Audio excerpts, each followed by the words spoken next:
পহেলগামের হামলার বিরুদ্ধে এবার ভারত। হামলার বিরুদ্ধে প্রতিশোধ নিতে ভারতের সেনাবাহিনী সতর্ক। এই মুহূর্তের বিগ ব্রেকিং নিউজ। পহেলগাঁও হামলার বিরুদ্ধে বদলা নিল ভারত। বুধবার ভোর রাতে পাকিস্তান ও পাক অধিকৃত কাশ্মীরে তাই যে হানা দিয়েছে ভারতের সশস্ত্র বাহিনীতে। সেই অভিযানে নাম রাখা হয়েছে অপারেশন সিন্দুর। এ বিবাদ শুরু হয় যখন পহেলগামে ভয়াবহ হামলা গুলি করে হত্যা করা হয় 26 জন পর্যটককে। ভারতীয় সেনাবাহিনী থেকে এরপর একটি ছবি প্রকাশ করা হয়। সেই ছবিতে অপারেশন এর নাম বড় করে লেখা রয়েছে সিন্দুর।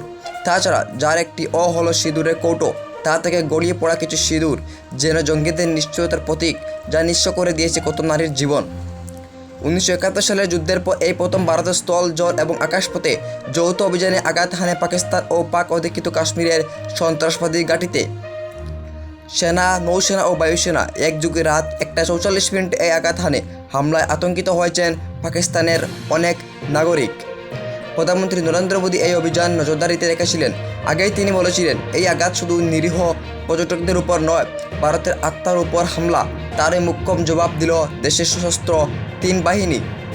আবারও উভয় দেশের মধ্যে শুরু হয় তীব্র প্রতিবাদ। সংবাদ এখানে পর্যন্ত। পরবর্তী সংবাদগুলি পেতে হলে চ্যানেলটিতে তাড়াতাড়ি সাবস্ক্রাইব করে পাশের অল বাটনটি অল করে রাখবেন, যাতে নোটিফিকেশন আপনার কাছে সবসময় বা তাড়াতাড়ি পৌঁছে যায়।